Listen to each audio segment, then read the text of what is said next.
The course of H.P. Lovecraft's life was altered by an unfortunate madness. In April of 1893, his father, a commercial traveler from the vicinity of Boston, was on business in Chicago.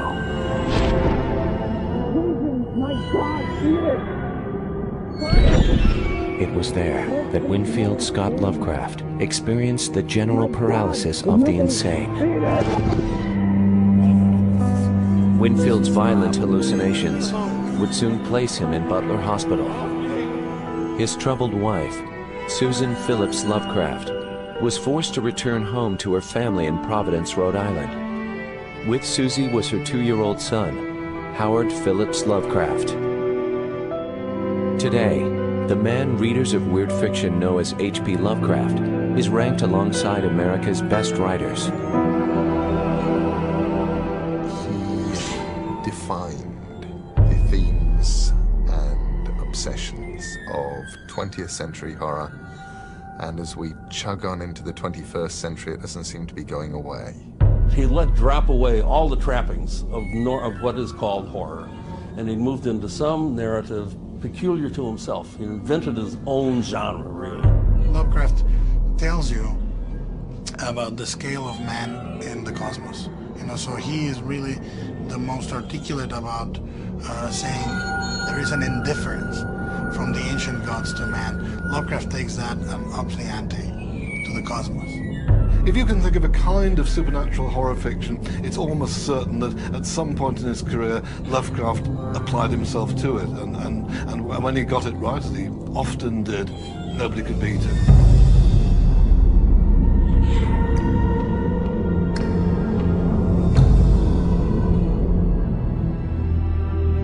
Cthulhu, Azathoth, Yog-Sothoth. These are the unspeakable names of the Old Ones, the very heart of Lovecraft's Cthulhu mythos, a loosely connected canon which has gone on to become one of literature's most influential creations. I don't know that Lovecraft ever sat down initially and went, I'm going to grow a grand mythos. I think that, yes, it begins and then everything else sort of fits in. It's a very complex sort of inbreeding of mythologies, and essentially what the pitch would be that things much older than mankind, things much older than Earth, are gazing upon us with indifference and cruelty. Those old ones were gone now, hidden in distant wastes and dark places all over the world, until the time when the great priest Cthulhu, from his dark house in the mighty city of R'lyeh under the waters, should rise and bring the earth again beneath his sway. So instead of it being that there are, demons and coming from hell, there are these weird tentacled creatures coming from other worlds into ours, and that they have been banished, and that they will return someday and regain what was once theirs. The old ones are the universe, the old ones are the cosmos. They're that force beyond us that we're incapable of controlling, and they're that force, they're the universe that is vaster than we can ever comprehend. Prior to Lovecraft, if you read horror, if you read ghost stories, you always have a vision of a world which is fundamentally hospitable. God is looking after you. God is looking after the good people. Good people will probably survive horror stories or ghost stories or whatever. Lovecraft redefined things. He took it away from the ghost story, away from the Gothic, and into this vision of a malign world. This place surrounded by evil, mad, horrible, monstrous things, always trying to get in, who frankly don't really care about us. But what led an old-world xenophobic gentleman to write these tales of unknown abominations and cosmic gods?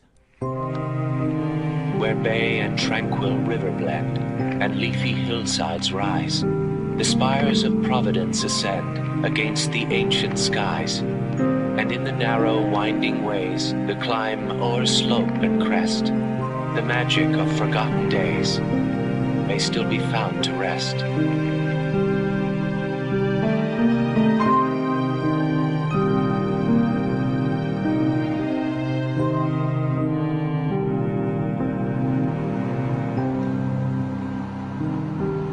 Phillips' house at 454 Angel Street was a vestige of old American values.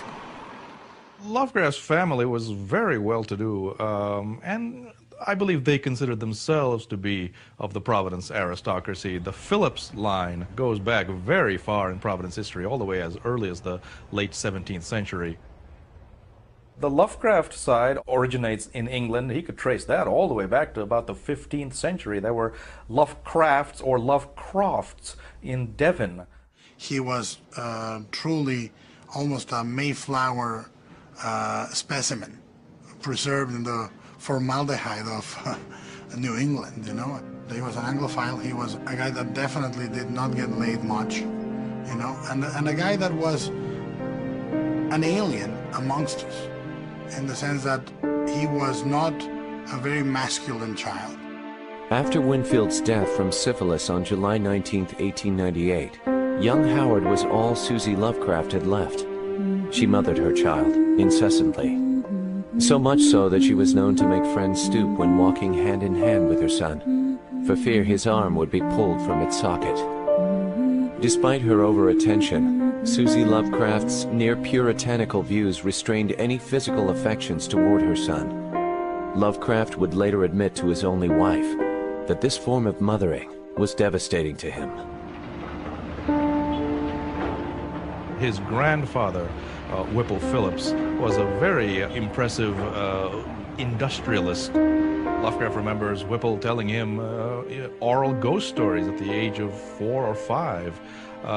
He tutored him in a number of other ways, tried to take an interest in his education. In the attic was an immense library, presumably collected by his grandfather, and Lovecraft went up there as a boy with a candle secretly and started reading all these old books and fell in love with the 18th century.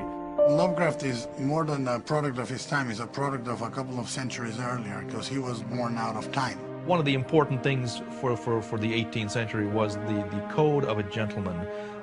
To live as a gentleman with dignity and honesty and integrity. He read the literature of the 18th and early 19th centuries and said, I want to be like those people. I want to be like Alexander Pope, who wrote poetry just for the love of it. I've always had the subconscious feeling that everything since the 18th century is unreal or illusory, a sort of grotesque nightmare or caricature. Lovecraft learned a lot in his grandfather's house. In fact, all the learning that he had, I think, came from there. His schooling was intermittent at best. Apparently he had various nervous maladies that kept him out of school. This was a time before education was mandatory. You didn't have to send your child to school if you didn't want to. At the age of 8, he became filled with a burning love of chemistry. Shortly thereafter, he discovered astronomy, which I think was an even more important influence. He says it was through astronomy that he gained a sense of the boundlessness of the universe and the insignificance of humanity within the cosmos. There's a phrase that generally I only encounter it when reading or talking with people like paleontologists or geologists. The concept of deep time, which is pretty alien to most people. You know, most people tend to think of history in terms of years. Deep time is that time before the comprehension of man. The geological time is the way of thinking about it, where you're working on a time scale where you talk about things like mountains are pushed up and erode, continents shift, species evolve and become extinct. But it's not really something you can process. Humanity was limited to Earth, which made humanity itself small and threatened and fragile. So, because he was a threatened and fragile being himself, he populated that emptiness with monsters.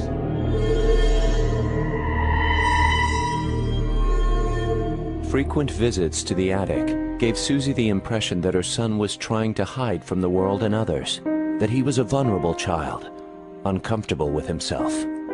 The relationship of Susie Lovecraft with her son was problematical at best.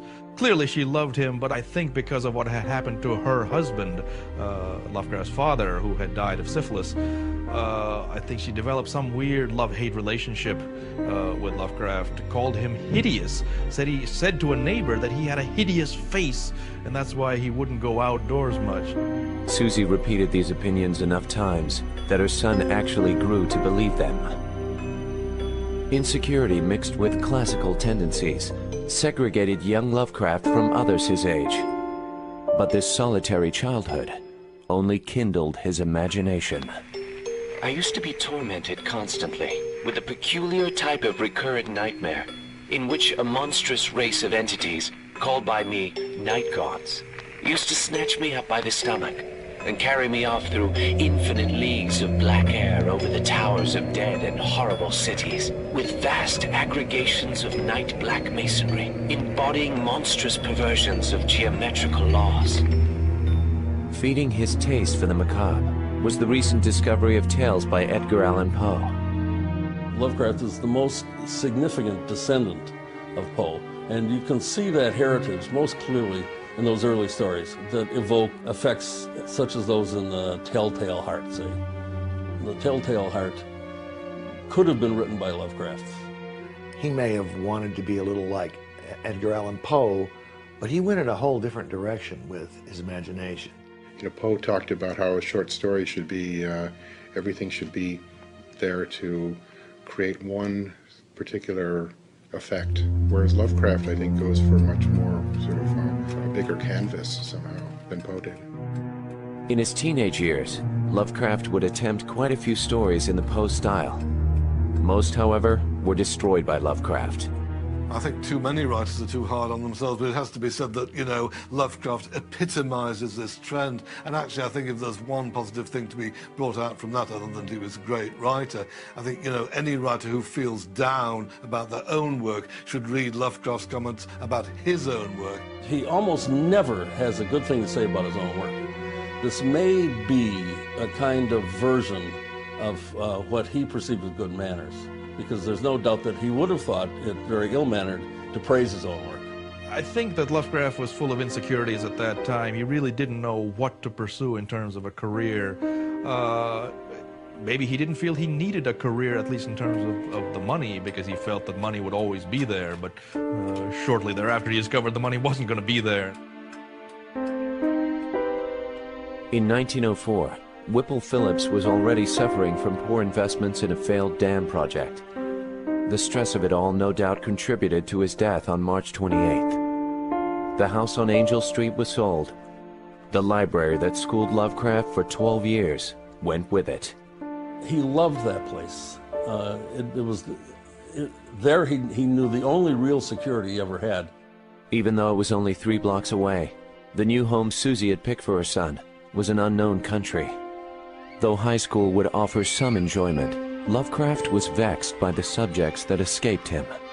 Lovecraft says he had a full-scale nervous breakdown. We don't really know what that means. I personally believe that it was a result of his discovery that his lack of knowledge or lack of proficiency in mathematics prevented him from pursuing a career as an astronomer. In the summer of 1908, he simply left school and never returned.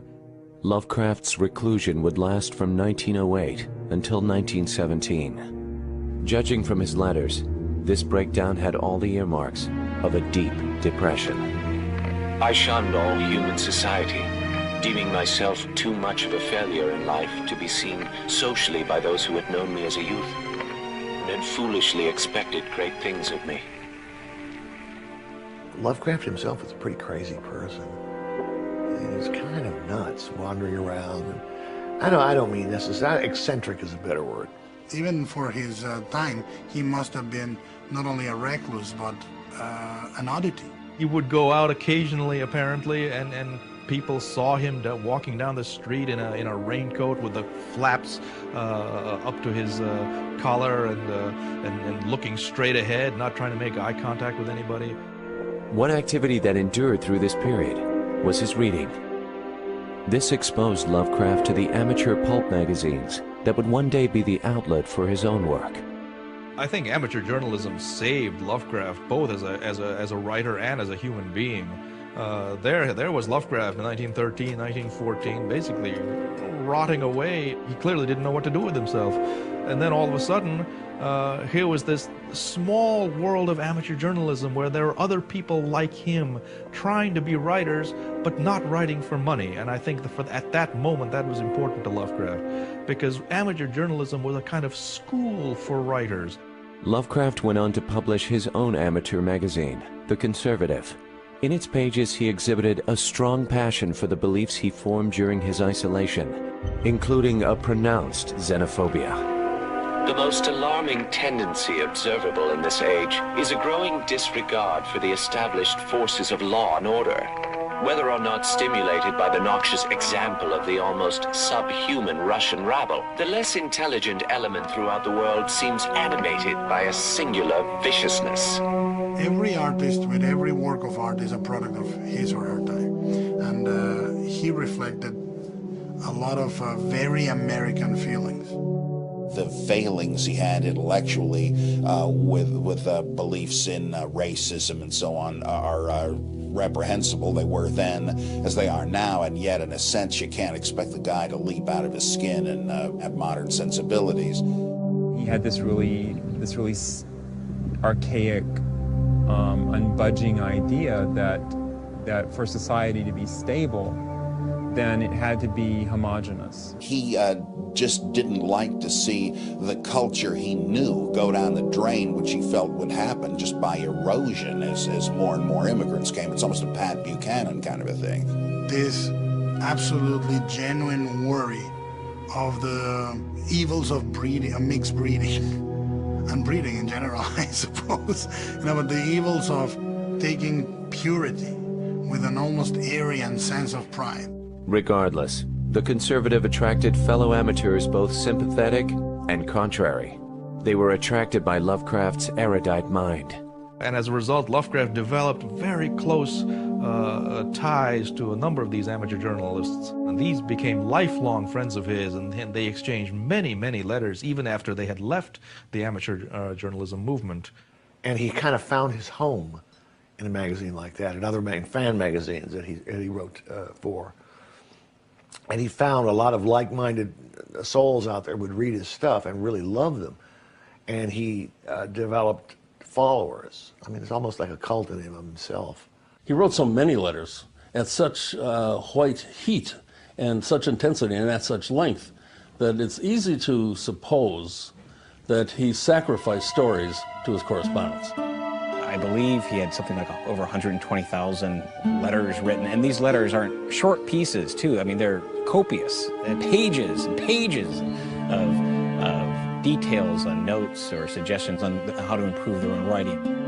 As his web of correspondence grew, it also allowed Lovecraft to test early stories on respected readers.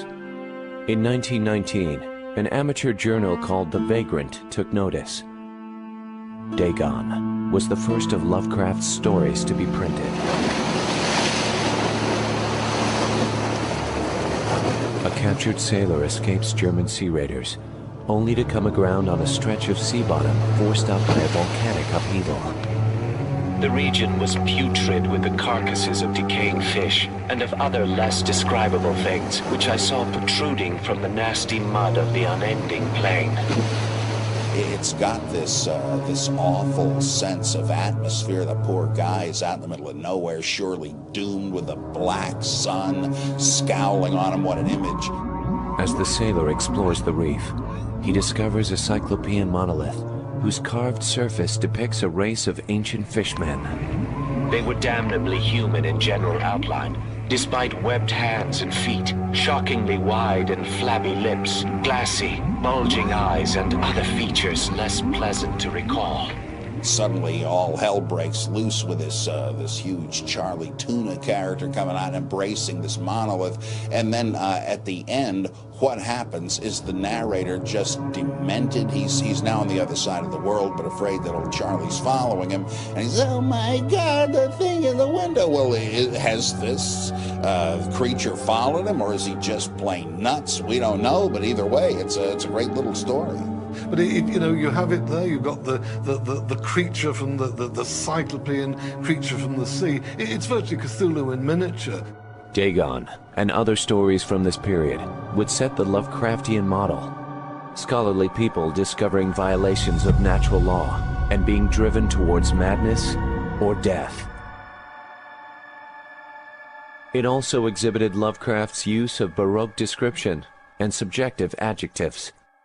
One of the cliche notions of Lovecraft propounded by people who don't very much like his work usually, is that he only had one style that consisted mostly of piling on the adjectives. Like, over the eldritch town of Dulwich, the gibbous moon hung illuminating the squamous and batrachian inhabitants. So what he's saying there is just that, the moon was nearly full over the weird town of Dulwich, and everybody who lived there was bloody peculiar frogs. But Lovecraft is a Baroque writer in the sense that he goes in and carefully modulates these overripe, incredibly convoluted phraseologies and sentences and style, but it's all his own. If you meet Lovecraft for the first time as an adult, you do kind of have to learn how to read him. It's not a modern style, it's not a stripped-down style, it's not a very efficient style, and there are many, many things about it that are risible. He will pick a few words and overuse them appallingly. Eldritch, gibbous. But a lot of his stories are all mood. Nothing happens. Especially nothing happens to the narrator.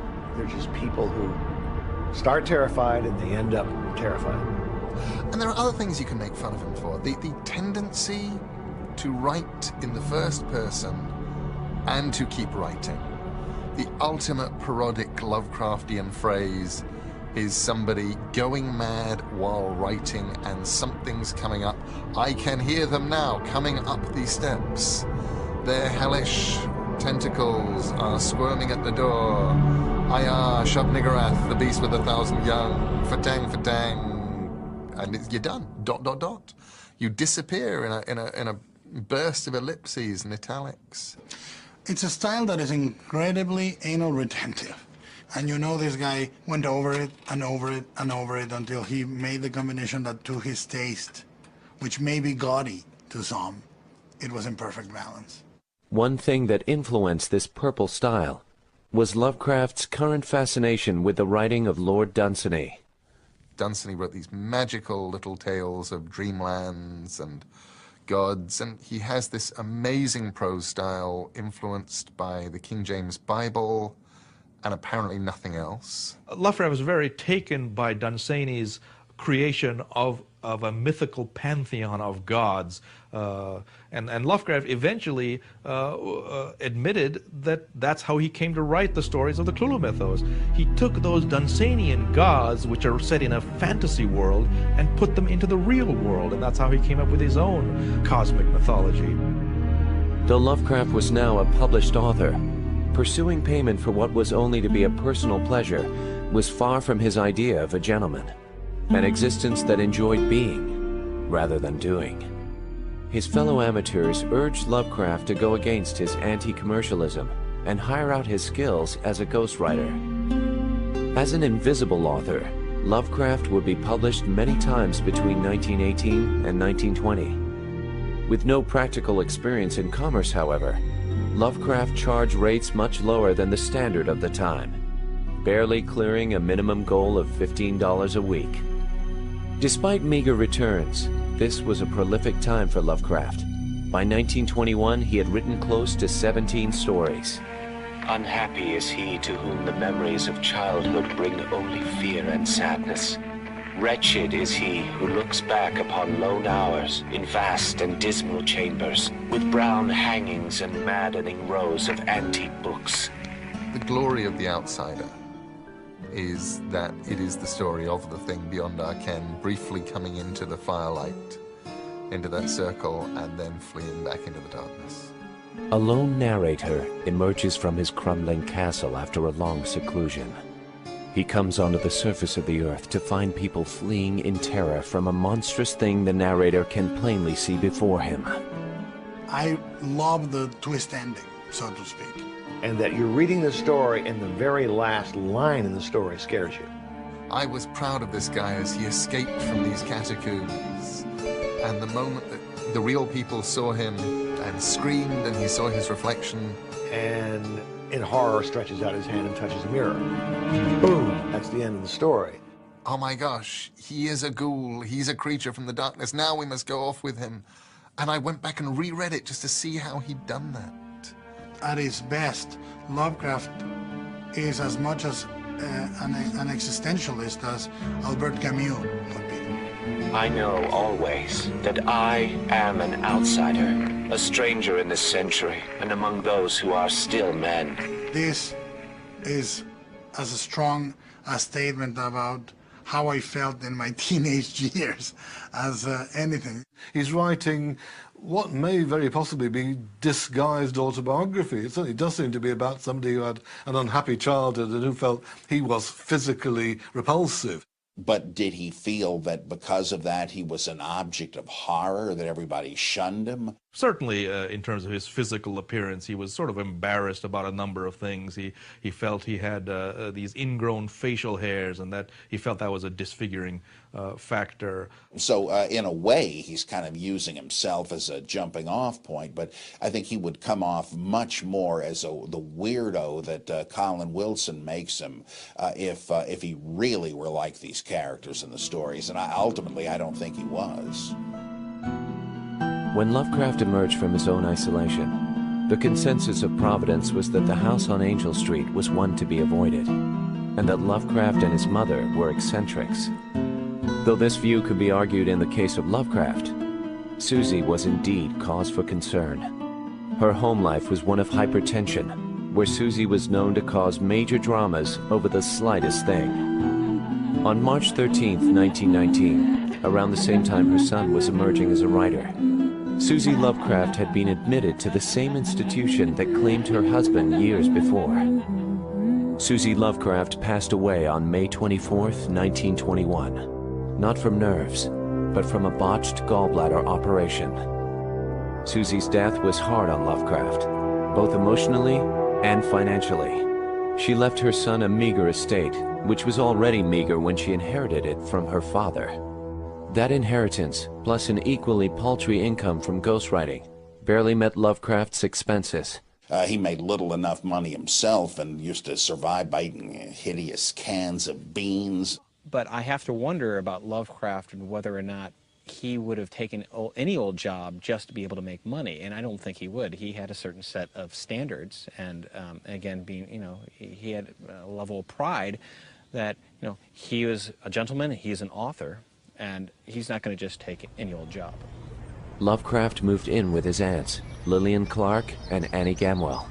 But aunts were no substitute for a mother. His fiction writing waned. Relief came from one of Lovecraft's fellow journalists. Herbert West Reanimator actually is a very funny story, and Lovecraft intended it, I think, to be funny. It was commissioned for a humor magazine, for which Lovecraft received all of $5 per installment. Keep in mind, it was a humor magazine called Home Brew, founded and edited by one of his amateur friends, George Julian Houtain. Houtain said, "You can't make them too horrible." So clearly Lovecraft is encouraged to write just the most outlandish, flamboyant horror that he could think of. Lovecraft chafed under the restrictions of episodic writing. Still, the series debuted in January of 1922 under the banner Gruesome Tales, later to be titled Herbert West, Reanimator.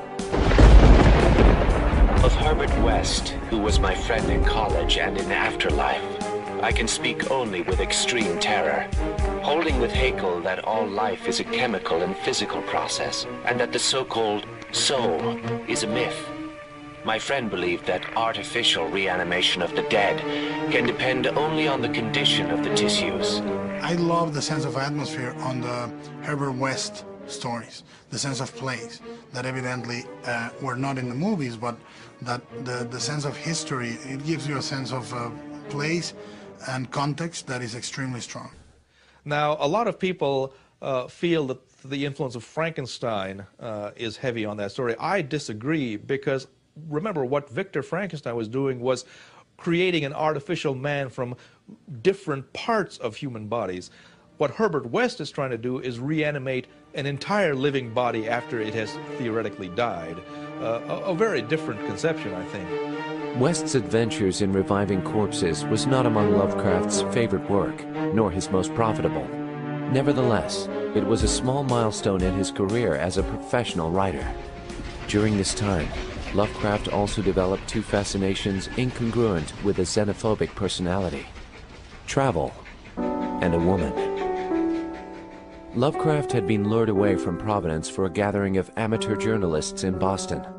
The prospect of intellectual discourse with his compatriots was too rich to refuse. Rare trips soon became a habit, even if Lovecraft preferred to stay within the Northeast, where familiar traditions prevailed. On one such visit in 1921, H.P. Lovecraft met Sonia Haft-Green of New York. Born on March 16, 1883, Sonia was far more experienced in the ways of the world, having been married once before. He met this woman who was Jewish. One of the things that I found reading the letters, Lovecraft's letters, was how anti-Semitic he was. And the idea that he ended up marrying a Jewish woman, I think, is pretty extraordinary. And she must have looked at him and decided that she wanted him. He wasn't the worst catch in the world. I suppose he had a certain dignity. He was kind of tall and thin and bony. She was just the opposite of him. She was very outgoing and very social, and she sounded like she was fun. And, she was the one who, as I understand it, introduced him to sex. It was a shared passion for the literary, however, that attracted them most. During one of many moonlit walks together, Lovecraft and Sonia encountered a weird grunting noise in the night. It was an obvious inspiration for one of his stories, but Lovecraft encouraged Sonia to write it instead. This encouragement earned Lovecraft a kiss, his first since childhood, and that a rare sign of physical affection from his mother. Sonia's story became The Horror at Martin's Beach and was published in 1923. By that time, she had convinced Lovecraft to test the waters of New York City with a prolonged visit. She knew that Lovecraft had to be taken out of Providence, that if he was going to really have a life, that he had to go out into the world, and she knew how talented he was, and she felt that if he went to New York, that where the magazines were actually published, and could meet some people, then he could become a success. But in a growing metropolis teeming with immigrants, an acute xenophobic like Lovecraft would soon experience problems. For the moment, though, Lovecraft had every reason to be hopeful. Sonia had entered his life, and in March 1923, Weird Tales magazine was born. As much as science fiction and fantasy might be marginalized today, it was certainly a lot more marginalized in the 1920s and 30s. Weird Tales was very influential as it happened. It was the best of all the pulp magazines devoted to weird fiction, to horror stories and a certain kind of sci-fi. Tales of the fantastic had been increasing in popularity. Publisher J.C. Henneberger saw potential in dedicating an entire journal to the genre. There was a market there, as low-paying as the market might have been, as marginalized as the magazine might have been. Even though it's being printed on toilet paper, it doesn't matter. There is a market there, and there are readers, and there was a place for it to start. At the best, it was virtually a roll call of the great pulp fantasy writers, and much better than pulp implies. Many masters of imaginative fiction got their start in the pages of Weird Tales. H.P. Lovecraft was no different. Well, Lovecraft regarded Weird Tales as his single market, basically, the one magazine that he was, relatively proud to write for, even though it has to be said that he appreciated that the average Weird Tales story, perhaps below average Weird Tales story, was not that great. It took a great deal of convincing from Sonia and other friends, but Lovecraft finally relented and sent in a selection of stories. Weird Tales bought all 5 submissions. Thus began a lifelong relationship. On March 3, 1924, Lovecraft embarked on another relationship. After an aggressive campaign from Sonia, Lovecraft finally asked for her hand in marriage. The bride was nearly 41. The groom was 33. his aunts were outraged by this. You know, they thought that the girl that he married was completely beneath him. At huge risk to his sense of security, Lovecraft would leave Providence to live with his new wife in New York. For a virgin recluse of Puritan moral standards, marriage promised to be an interesting experience. Sometimes I feel like she just must have been something just short of a saint. Because what she married was a guy who refused to work, really, except on his stories. This is the one area in which I think Lovecraft really failed as a human being. And I think she acknowledged in her own memoir at some point that she felt like she could change him. She couldn't change him. Between 1922 and 1924, Lovecraft's narrative output was on another upswing. This included the creation of 3 recurring elements of Lovecraft's gestating mythology: Miskatonic University,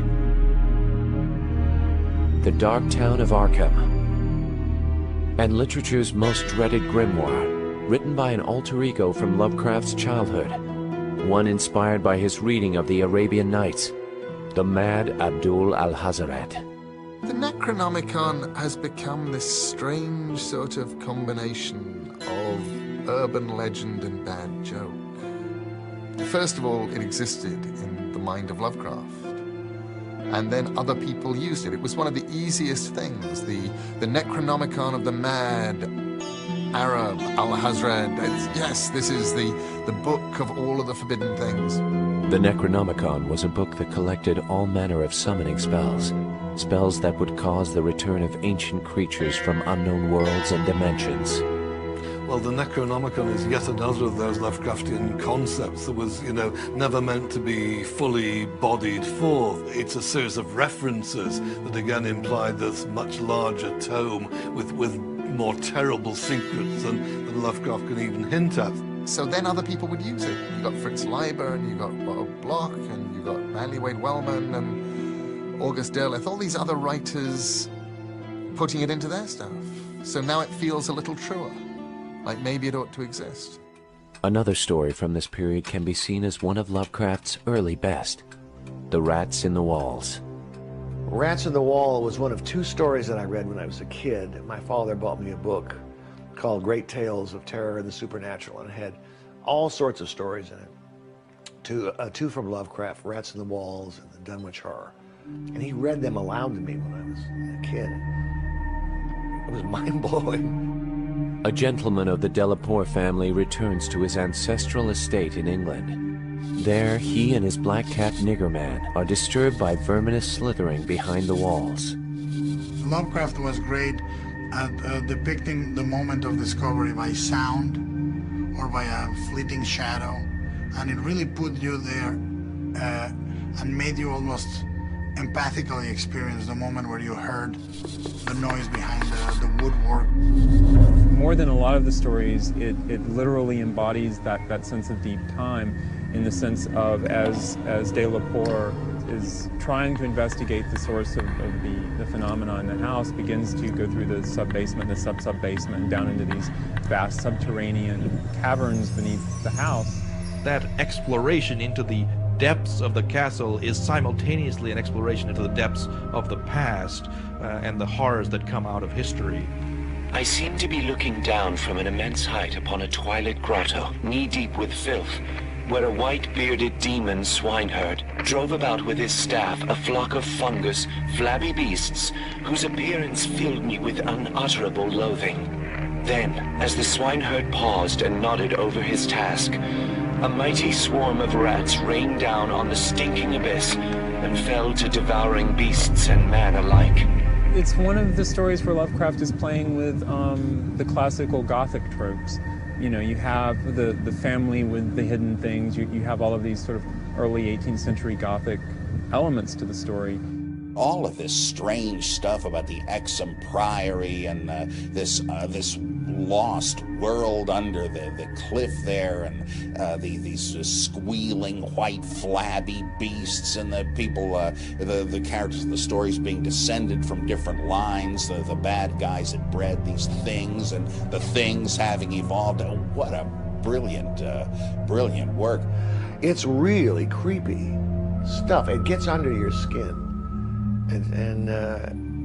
I think it's kind of obvious if you tear down the walls of any kind of civilized person, behind there is something that's really abominable lurks.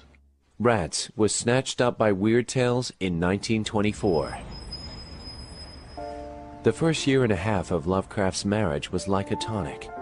It was grand. It was a new adventure for him. He also made lots of friends there, too. Frank Long, for example, being one of his best friends. Work, however, and Lovecraft's drive to find it was limited. I think, A, he didn't want a job, and B, he knew that any employment he could find in the city of New York or elsewhere would be really bruising for him. The longer Lovecraft stayed in New York, the worse his xenophobia became, almost as a retaliation against the immigrant outsiders flourishing around him. The unraveling of the rug, so to speak, happened, because of financial reasons. Sonia lost her hat shop and eventually had to look for work in Cleveland. A job offer was greeted with enthusiasm by Sonia and loathing from Lovecraft. That was too far from Providence.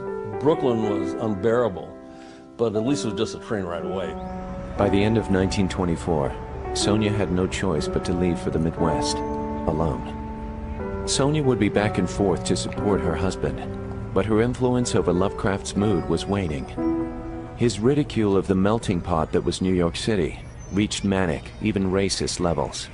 I certainly hope to see promiscuous immigration permanently curtailed soon. Heaven knows, enough harm has already been done by the admission of limitless hordes of the ignorant, superstitious, and biologically inferior scum of Southern Europe and Western Asia. For the most part, Lovecraft kept these views to himself, knowing full well that his friends and correspondents did not share his views. It wasn't long before his fiction gave voice to these demons. Red Hook is a maze of hybrid squalor near the ancient waterfront opposite Governor's Island. From this tangle of material and spiritual putrescence, the blasphemies of 100 dialects assail the sky. Policemen despair of order or reform and seek rather to erect barriers protecting the outside world from the contagion. I don't think you can ever correlate what people think or believe with what they write, or at least I don't think you can do it on the one-to-one basis so beloved of literary scholars, academics, and amateur psychologists. For modern standards, there is plenty of racism in Mark Twain. There's plenty of racism in Edgar Rice Burroughs. There's plenty of sexism in Edgar Rice Burroughs. You could fault those works for belonging to that time, but I believe that it's actually a fossil record of what a gentleman of New England would think at the time. It's very, very easy to look at Lovecraft and go, okay, well, you know, Cthulhu means the female genitalia, or all of these outsiders are really Jews or blacks, or, you know, this is what the Batrachian thing is all about. It's a cunningly disguised racism. He did, however, make overtly racist statements towards some groups, and that's certainly no surprise back in the 20s and 30s, and it's too bad. I mean, that doesn't make it right, but I just don't think you can take it seriously. It would be funny if it were not so objectionable, and to a certain extent it still is funny, even though it is completely objectionable. The sheltered character, who took a long, long time to grow up. I was going to say never grew up, but that isn't true. And so he's reacting in an adolescent fashion to these streams of people who flooded the streets in Brooklyn, in Red Hook, Brooklyn. And I think when he referred to himself as an unassimilated alien, I think he understood that when he was in New York, on some level he understood, despite all of his protestations, that New York worked. You know, despite his perception of it as this horrid, chaotic cesspool, it was something that worked. He didn't work. It became clear to friends that Lovecraft's exile in New York was leading to a breakdown. Some even feared a suicide attempt. Help came from Lovecraft's aunts, Lillian and Annie, who found a small home for their nephew back in the safety of Providence. Sonia offered to buy the house for him, but this was not New York. In Providence, propriety would reign. If Lovecraft could not support his wife, he he would distance himself instead. In April of 1926, Lovecraft returned to his beloved city. He was released from Brooklyn, and he went back to his almost unimaginably immense relief to Providence. That summer of 26 was the start of Lovecraft's richest period. It started with an idea he had outlined during those fearful days in New York, an idea which became the most notable addition to Lovecraft's fictional universe. The story of Lovecraft, the first one I read was The Call of Cthulhu, like most everyone I imagine. And it just struck me because it was a combination of cosmology, anthropology, and horror that was all melded into one. George Gamble Angel, Professor Emeritus of Semitic Languages at Brown University, is mysteriously murdered on the streets of Providence. Sometime earlier, Angel had come into possession of a troubling clay sculpture. It represented a monster of vaguely anthropoid outline, but with an octopus-like head whose face was a mass of feelers, a scaly, rubbery-looking body, prodigious claws on hind and forefeet, and long, narrow wings behind. The description of the monster is probably better seen on paper than it would be visualized. That's the thing about Lovecraft. All his creatures are really interesting when you read them because your imagination starts to work on it. And you keep it amorphous and disgusting. With the seafood variety that H.P. Lovecraft describes, I mean, he must have had something about fish. Really bothered him, you know? Squid and octopus and stuff like that. Angel's investigations of the graven image are taken up by his grandnephew. Here's this guy whose eccentric uncle died, and he's looking through all these papers, as I did when Lynn Carter died. I mean, it's kind of a chore, but you never know what kind of goodies you're going to find, and he sees all these crazy things. What the heck was he into? When you read it, it's sort of an incredibly clumsy story. It's here's a lump of this, and here's some newspaper reports, and here's it's sort of part journalism, and it's almost anecdotal. It doesn't really have a plot. It's assembled in fragments in a very interesting way, almost a modernist way. And what that technique does is to suggest an aura of mystery in itself. And before long, he's into it, and before long, he's expecting the secret agents of Cthulhu to come get him. And why is he even writing this thing, since he doesn't want anybody else to know about it? It's about that recurring thing in Lovecraft, that fear of science or just human knowledge going where it doesn't need necessarily to go, of accidentally uncovering things that either, well, there's not much point in us knowing them, or knowing them could lead to our destruction. The nephew endeavors to connect reports of vivid dreams across the world, dark practices in the bayous of New Orleans, and the discovery of a corpse city by a band of innocent sailors. There lay great Cthulhu and his hordes, hidden in green slimy vaults, and sending out at last, after cycles incalculable, the thoughts that spread fear to the dreams of the sensitive. Cthulhu is almost like the Paul Revere of all these deities, you know, or the King Arthur, waiting to come back, you know, and take over. He's just a general evil that exists in another place, but it's like Christianity in a sense. In a sense, our creator, he's our destroyer. He's kind of another version of the devil, I suppose, except slimier. As elaborate as this story was, the spelling and pronunciation of the ancient names was even more so. Cthulhu. Cthulhu. Cthulhu. Cthulhu. Cthulhu. Of course, the discrepancy on the enunciation of the name, this is my fourth language now. Poppy Z. Bright makes fun of the way I pronounce Cthulhu, but I don't know another way. You know, I look at the way Lovecraft tried to pronounce it, and I can't pronounce it.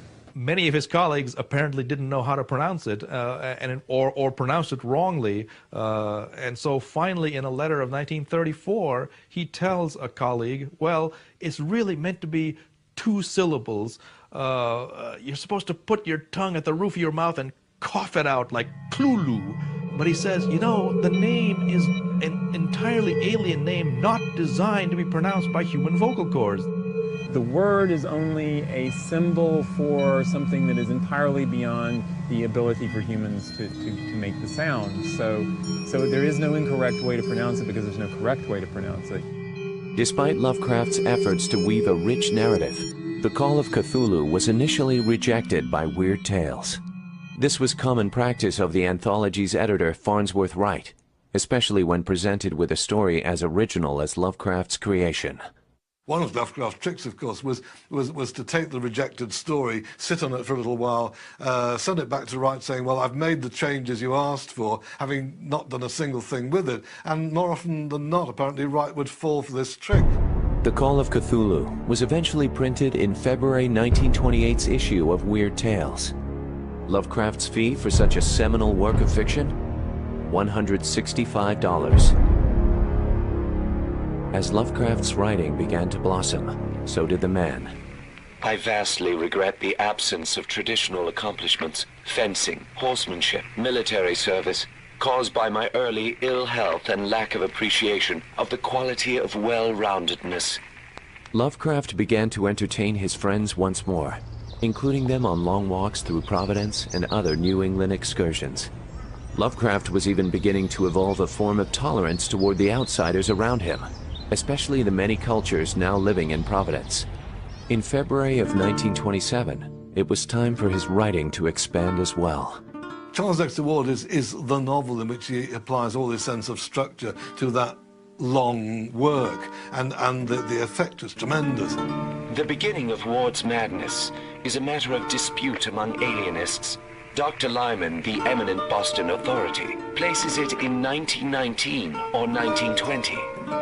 This is certainly borne by Ward's altered habits, especially by his continuing search for a certain grave dug in 1771, the grave of an ancestor named Joseph Curwen. Joseph Curwen was an obscure individual who fled from Salem to Providence around 1761. Now, the first odd thing about Joseph Curwen was that he did not seem to grow much older than he had been on his arrival. At length, when over 50 years had passed since the stranger's advent, and without producing more than 5 years' apparent change in his face and physique, the people began to whisper more darkly. Alchemy and the black arts proved to be Curwen's secret. I think one of the flaws of that story, and it may be only a flaw to me, is that it uses a kind of pseudoscience that is actually a little bit beneath Lovecraft's acumen. It explains the mysterious and horrifying events by reference to certain essential salts. And by the like method from the essential salts of humane dust, a philosopher may, without criminal necromancy, call up the shape of any dead ancestor.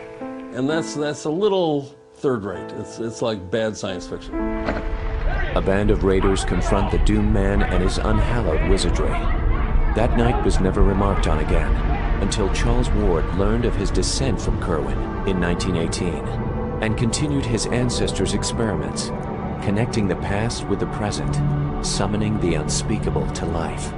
It's almost like a detective story, Dr. Willett is really discovering what happened to Charles Dexter Ward, discovering about Curwen and the unfortunate accidents from the efforts to basically bring demons down from the stars. And when they didn't have all the pieces, when they didn't have all the remains, terrible awfulness would be brung up, and they'd had to be put somewhere. Of course, I wasn't quite sure why they just didn't destroy them, but maybe it was for sport, who knows. It's one of those cases where his detractors say, well, he's writing about unspeakable horrors and simply telling us that they're unspeakable. In fact, if that's all you get out of the moment where Dr. Willett looks down the well and sees something, that Lovecraft actually certainly finds a metaphor for it. There's tremendously more there than just the unspeakable. There's the cosmic in bodily form. Though completed, the lengthy tale of Charles Dexter Ward was never typed or submitted.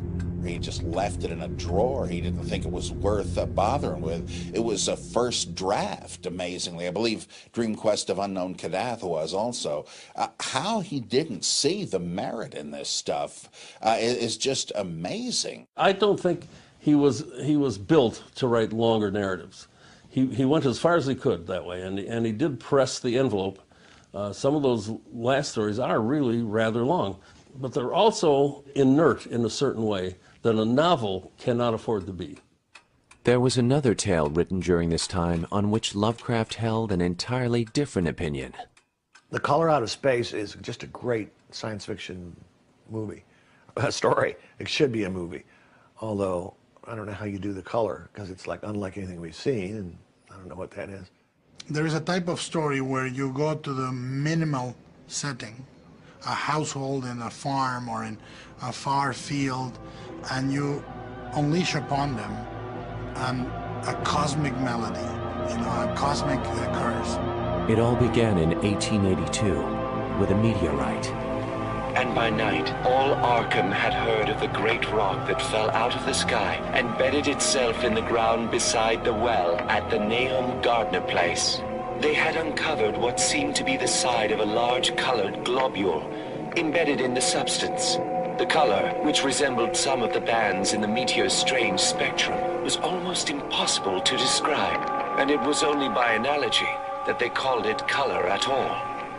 And the colour out of space, it is, as the story has it, just a colour out of space. It's literally indescribable in prose terms. It's something that's almost impossible to even detect. It's something that's so incredibly insidious that there's no escaping from it, except by geographically removing yourself as far as you can from the place. By the next harvest, flora and fauna are found deformed, and the Gardner family is infected with an unexplained madness. It happened in June, about the anniversary of the meteor's fall, and the poor woman screamed about things in the air which she could not describe. In her raving, there was not a single specific noun. She was being drained of something. Something was fastening itself on her that ought not be. It wasn't just a meteorite, it was something inside the meteorite that begins to spread and poison the landscape and mutate the landscape and the people. It's one of those stories of Lovecraft that moves into physical gruesomeness, the effects on the unlucky family in the farmhouse, but then it passes beyond that into absolute awesomeness, a kind of real transcendental quality of terror that the best of Lovecraft achieved. Though the Call of Cthulhu looked to the stars, The Color Out of Space was clearly set in the realm of science fiction. For this very reason, Lovecraft submitted his tale to the new journal Amazing Stories. Though they would eagerly publish the story in September of 1927, their lack of payment convinced Lovecraft that he should never stray far from the known quantity of weird tales. They would be the only magazine he formally submitted to for the rest of his life. During a 1928 excursion to Massachusetts, Lovecraft happened on a ring of stones. Oldest of all are the great rings of rough-hewn stone columns on the hilltops, more generally attributed to the Indians than to the settlers. Along with talk of witch blood, the eerie cries of the whippoorwills, and the ever-present Old Ones, Lovecraft shaped the Dunwich Horror. It was in the township of Dunwich that Wilbur Whately was born on the 2nd of February, 1913. Lavinia Whately had no known husband, but according to the custom of the region, made no attempt to disavow the child. There is an inbreeding between, gods and man, and they produce, what did you produce? You got this, half god, half man thing. Wilbur Whately's grandfather is old Wizard Whately's an eccentric New England hick. What's his motivation? Is he trying to end the world because he's some kind of Sadian nihilist? No, he just needs a few extra bucks. Yog Sothoth agrees to give him pirate doubloons if he pimps out his daughter to him. At the age of 10, Wilbur Whately attained an unnatural size, that of a fully grown man. His facial aspect, too, was remarkable for its maturity, exceedingly ugly despite his appearance of brilliancy, there being something almost goatish or animalistic about his thick lips, large-pawed, yellowish skin, coarse, crinkly hair, and oddly elongated ears. What troubled the residents of Dunwich even more were the number of cattle purchased by old Whately without ever increasing the size of his stock, and the dreaded something being kept in the upper part of the Whately farmhouse. there were twins that were born to Lavinia, and one is a normal, mostly normal-looking, 8-foot-tall, goatish-looking man, and a half-seen, or invisible half-brother, which is much more like his father. Soon, a mysterious thunder was heard in the woods. Livestock and eventually entire families disappeared. And Wilbur Whately was discovered breaking into Miskatonic Library in search of a complete Necronomicon, one that contained the rites for the Old One's return.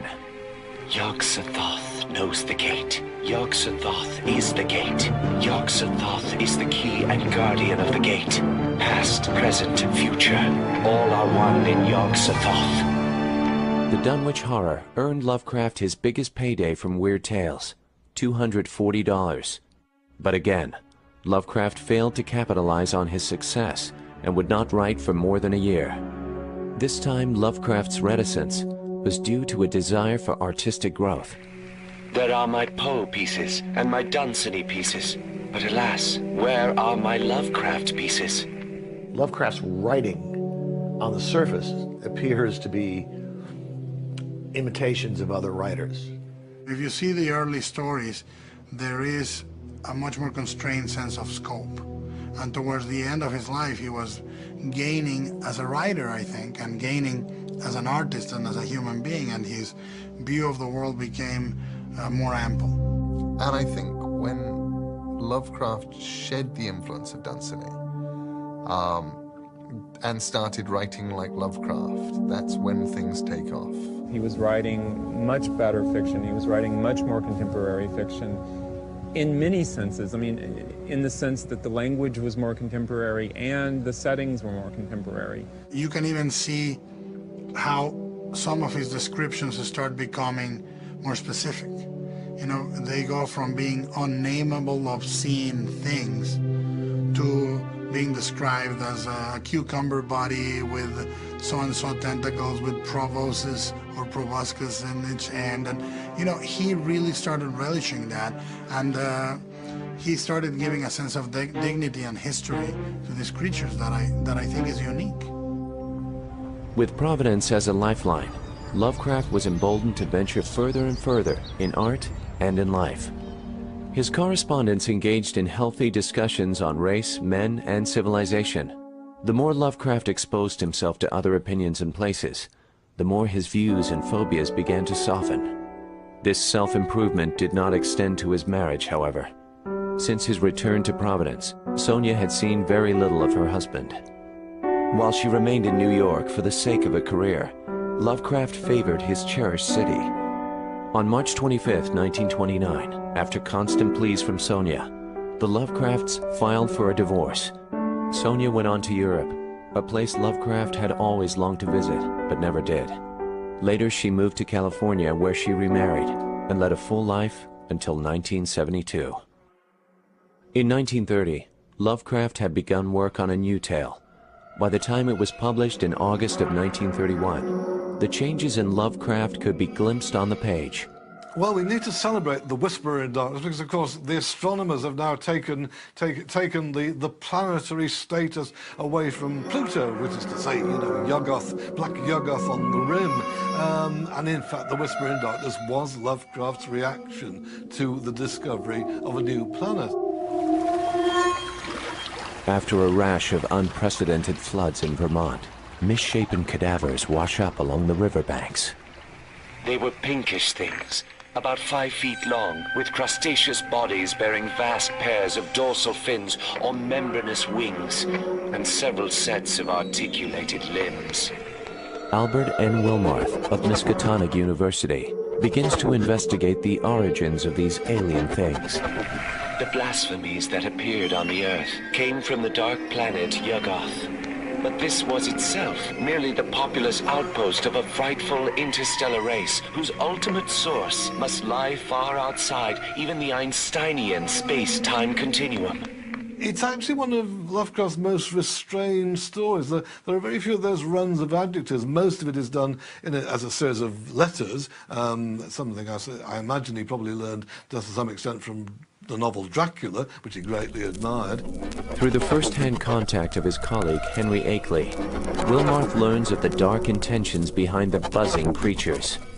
What Akeley deems a deadly danger, however, turns out to be something else entirely. In the last stage of Lovecraft's career, when he began to write the best stories, in spite of their being what I called inert earlier, you can see him taking a different angle of vision on the monsters at the heart of what is known as the mythos. The Whisperer in Darkness is probably the first story in which one begins to see this shift in attitude. They're still frightening, and when their voices are recorded on tape, they are intensely scary beings. But they may not be completely inimical to the human race. In fact, the fungi from Yuggoth wish to expand man's senses, to enable his exploration of the cosmos and its secrets. This process, however, involves removing the brain and placing it in a cylinder for the journey, all in the spirit of discovery, but hardly harmless. It's all a scam. It's like people today that say, "Oh, there's no problem with Islamofascism." Yeah, we're the problem. These people are merely misunderstood. Nah, you're wrong, and you better hope you don't pay with your life for this stupidity. And Wilmarth's getting sucked into this thing, and it isn't even Akeley anymore. His brain's in a can somewhere, and he's being led off the path by the buzzing lobsters and all that. So you're being set up if you think that's the case. Still, the Whisperer in Darkness could be seen as a sign of tolerance to come. During the last years of his life, Lovecraft's travels continued to expand his first-hand knowledge of the changing world around him. He was making up for lost time. But this long-deferred semi-introduction to the world did not take as thoroughly as it might have done had I been chronologically younger. Lovecraft's funds could not keep up with his thirst for growth. Ghostwriting continued, but its anonymity was becoming unattractive all the more. So in early 1931, Lovecraft began work on another original story, a tale of ancient Antarctic horror. It is altogether against my will that I tell my reasons for opposing this contemplated invasion of the Antarctic, with its vast fossil hunt and its wholesale boring and melting of the ancient ice cap, to deter the exploring world in general from any rash and overambitious program in the region of those mountains of madness. Some of the descriptive passages in At the Mountains of Madness seem to me to rank with the great geographical fantasies of literature. Actually, I think it's a painterly quality in that novel that you perhaps don't find so much in his other work. It is one of those places where all of the different influences come together. The idea of you're trekking across the ice, it's quite horrible, it's Antarctica, and it is science fiction. It's about an incursion by aliens. In the foothills of these towering cliffs, an expedition discovers the fossil remains of a pre-Cambrian race. Found monstrous, barrel-shaped fossil of wholly unknown nature. In furrows between ridges are curious growths, combs or wings that fold up and spread out like fans. Arrangement reminds one of certain monsters of primal myth, especially fabled elder things in Necronomicon, supposed to have created all Earth life as jest or mistake. One of the most horrific ideas was that the things that the scientists were studying started almost dissecting them. That is a revelation of intelligence and curiosity. The sense of curiosity these things had, leaving little trails around the equipment and so forth. That was what was so scary to me.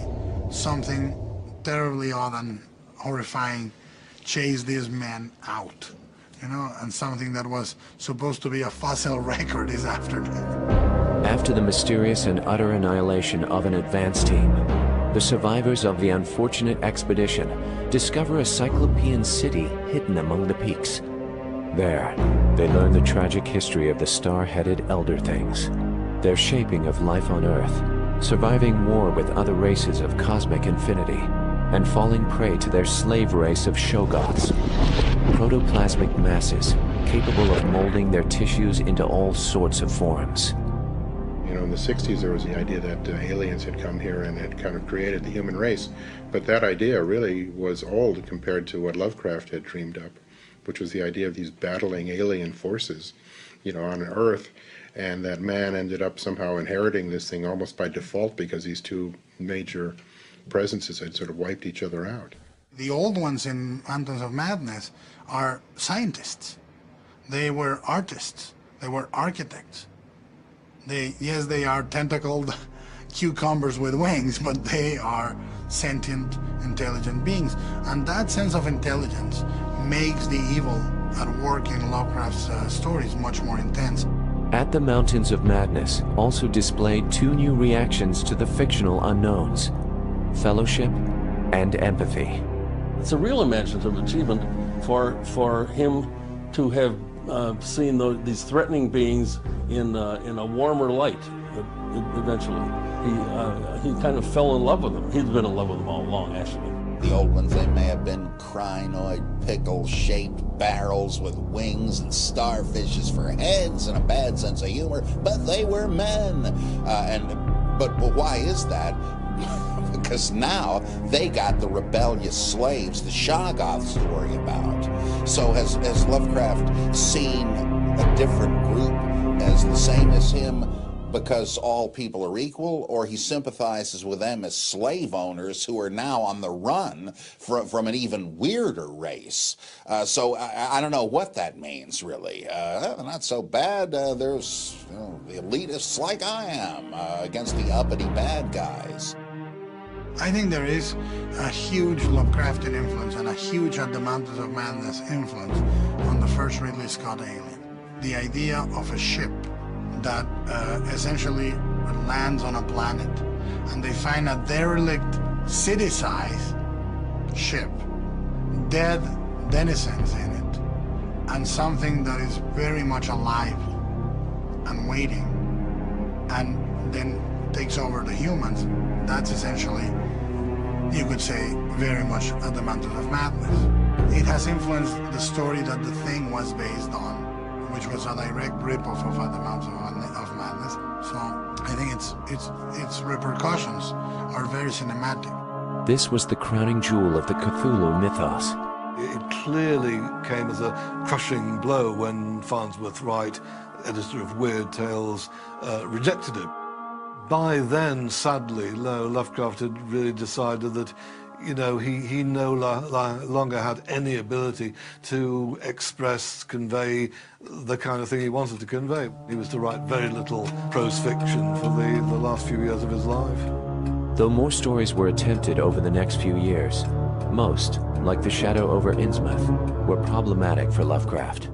Lovecraft himself seemed almost embarrassed by The Shadow over Innsmouth, and I think probably he undoubtedly understood that it was, in a sense, a kind of reversion, a harkening back to the same sort of xenophobic prejudices that he had embraced in his youth. And why is everybody so down on Innsmouth? Some of the stories would make you laugh about old Captain Marsh driving bargains with the devil and bringing imps out of hell to live in Innsmouth. Some of them have queer, narrow heads with flat noses and bulgy, starry eyes that never seem to shut, and their skin ain't quite right. These things are creatures that are born looking normal, and the older they get, the stranger they become, until eventually their transformation will be complete and they'll slither off into the sea where they will live forever. It's definitely a sort of biological horror story where you have the breakdown of not just human society, but of the human body. But I think the overriding concern is actually about culture. You have the culture of the Deep Ones coming up and over the decades eating away the culture of Innsmouth, so that finally Innsmouth will vanish. There is, to be sure, a kind of racist or xenophobic undercurrent to that story, but I think it's very subtle and very indirectly expressed. I'm now beginning to think it must be one of Lovecraft's one or two best stories. And he does something that you don't see a whole lot of Lovecraft doing in writing action scenes. You know, I still think that the escape from the Gilman Hotel is a marvelous action scene, and running across and running into the parade of horrific frogfish things. It's just, it's wonderful and not the sort of thing that he did a lot. Lovecraft never formally submitted The Shadow over Innsmouth for publication.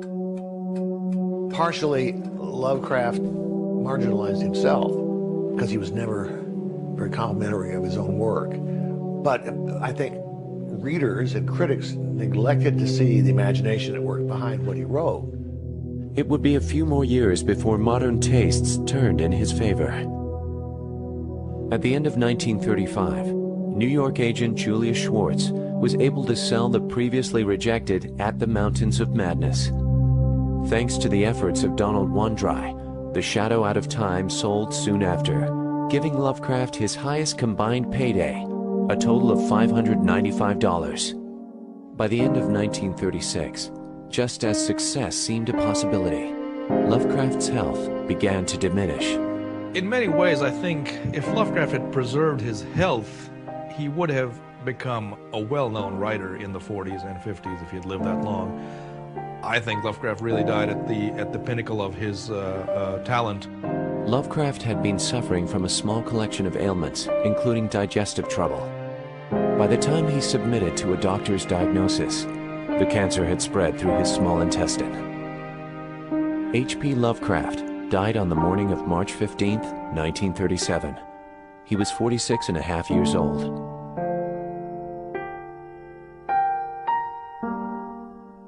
Although he knew himself celebrated in a small circle, he never broke through to the public in any sense at all. And therefore, when he died, he would have been justified in thinking himself as a failure or as a very, very obscure writer. If it weren't for Lovecraft's disciples, he would have been forgotten. That it was people like Derleth and Robert Bloch and so forth that kept Lovecraft alive, and they went out and actually got his books published. In 1939, August Derleth and Donald Wandrei, two of Lovecraft's most earnest supporters, achieved what no one had been able to do in Lovecraft's lifetime. They founded Arkham House and released a collection of stories entitled The Outsider and Others by H.P. Lovecraft. Well, Arkham House came into being virtually out of Lovecraft's death. I mean, almost immediately on the news of Lovecraft's death reaching August Derleth. It existed initially to publish Lovecraft, and then continued with an astonishing record as a small press. Following on from which they decided to do more Lovecraft, and then indeed to do more of the other great writers from Weird Tales, Clark Ashton Smith, for instance, and indeed Wandrei himself. You know, Arkham House books became, for the most part, incredibly valuable incredibly quickly. They were sought after by book collectors. Not because they were rare, but because they were good. For certainly a decade or more, there was no publisher other than Arkham House specialising in mainly supernatural horror, a very small smattering of science fiction. It was a cheap, disposable literature. And Arkham House was one of the very first places to actually say some of this stuff needs to come out respectably. Since the success of Arkham House, many writers have continued to expand the Cthulhu mythos. In fact, this was a practice Lovecraft encouraged when he was alive. That's part of the Lovecraft game, is, you know, it's like you get it and you want to add to it and pass it on. And it's been part of the Lovecraft game from the very beginning. The Fritz Leibers, the Bob Blochs, all of these people, and August Derleth, they took a little of this, took the story, added to it, passed it on. And so then we started doing it. The problem when I was a teenager was, you know, I read Lovecraft and I thought, this is how you do it. But unfortunately, what I meant by this to myself was, you know, this is how you imitate it. And worse still, although I've never been more than 20 miles away from Liverpool in England, I set these stories in Massachusetts, you know, in Arkham and places like that, Kingsport. And it was painfully obvious that I'd never been very far from Liverpool, particularly when the rustics opened their mouths. If you read a story like The Mist, King's novella, that's pure Lovecraft. It's about these tentacle things breaking through from some other dimension and terrorizing a grocery store in guess where, Maine. That's pure Lovecraft, I'm sure. I did a story called Shoggoth's Old Peculiar in which I have two Lovecraftian beasties complaining about Lovecraft as a writer. But the truth is that we only parody things that have life. There is no point in parodying something dead. There is no point in parodying something in which one has no interest. There's no point in parodying or making fun of something that doesn't matter. And almost 100 years after his death, Lovecraft still matters. And it is a passion that continues to this day, even in the face of criticism. Well, there's always going to be a kind of snobbery about supernatural horror fiction, I think. You know, I mean, the writer needs to be dead for maybe 100 years before he's fully taken seriously. Every creator that dwells in the genre must assume his work will not be appreciated as if he was doing straight stuff. It's been ghettoized. It's really not the proper occupation of a serious writer. Well, look what happened when Stephen King won that award a few years ago. People immediately started putting him down because he wasn't writing serious stuff. It's very easy for us now to forget, in a world in which, you know, as a fantasy, horror, science fiction, whatever the hell I am, author, my books are going to come out in hardback just like anybody else's, and they're going to be on those shelves just like anybody else's. That didn't used to be the case.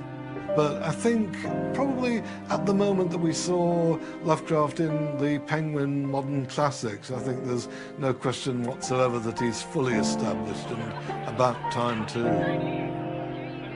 He has been translated into something like 25 languages around the world, from Czech to Polish to Japanese, Korean. There's a Bengali edition. A lot of people kind of get introduced to Lovecraft not even knowing that it's Lovecraft. You know, you've got things like, you know, Hellboy, which is, you know, borrowing very heavily from, you know, the Lovecraft mythos, and even things like Pirates of the Caribbean, where you've got Davy Jones is looking like, you know, he crawled out of Lovecraft. You know, it looks like Cthulhu. You look around these days and you get the plush Cthulhu phenomenon. You get Cthulhu slippers. You get funny Cthulhu hats. One of the things that I think is so amazing is I met a group of people who were into playing these Call of Cthulhu games and so forth. And they knew all of the Lovecraft creatures, but they had never ever read Lovecraft. They didn't know what the stories were. His images are so outre and ghastly and macabre and colorful that they influence all kinds of rock and roll bands. I think he also literally appeals to the outsider and the person who is not well accepted in society, who's a little bit of a loner. I think one of the reasons that Lovecraft is so popular today is that his view, which is a very dark one, you know, that man is lucky to be ignorant, I think is what I used to say, because if he knew the truth, he would either go crazy or he would kill himself, is one that everyone can relate to these days. Every election, you see the bumper stickers saying, "Vote for Cthulhu, why settle for the lesser evil?"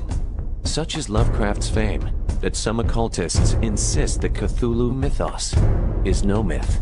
I know every religion begins as the delusion of one or two people, and once enough people sign on, it becomes a worldview. And if you can inhabit it and live everyday life, then it no longer seems insane. But when you're one of the very few who believe it, there's a kind of an intensity that results in an unbalanced character. And that's what I'm afraid of with cultists that actually believe there are old ones. I think that every time somebody comes out with a world that's fully fleshed as Lovecraft creates, you are bound to find people that will start speaking Klingon or dressing like a hobbit to go to the supermarket, or believe that they can actually channel in a couple of old ones into their living room. You know, and I believe that some people have actually even died trying to invoke some of the ancient gods. I knew people that handled Star Wars this way. They were so absorbed in it. One of them wished it were true, you could tell, and another believed that it was all true in a parallel world. And, you know, you're beginning to go off the deep end. So, you know, I would definitely not advise to put too much money or effort into invoking that Shoggoth into the kitchen, but It's up to you. The oldest and strongest emotion of mankind is fear, and the oldest and strongest kind of fear is fear of the unknown. We live in a world in which, even if you don't know who Cthulhu is, even if you've never read any Lovecraft, you can kind of get the jokes. And while certainly there have been far too many people, not least me, imitating him too closely, he also has had a profound influence on people as diverse as Fritz Leiber, as Poppy Z. Bright, Caitlín, Kiernan, Ted Klein, you name it. For me, what is the brilliance of Lovecraft, what's so important about Lovecraft is is simply his imagination. It's incredible to think that this guy who was this recluse living in this little house in Providence, Rhode Island, ends up spawning essentially modern day horror. It's the duality of Lovecraft. It's the fact that people can take the ideas almost as the basis of a religion. People can take the ideas from a serious academic point of view or from a writing point of view, and then you can... Then if you just like drawing great big monsters, Lovecraft is waiting for you too.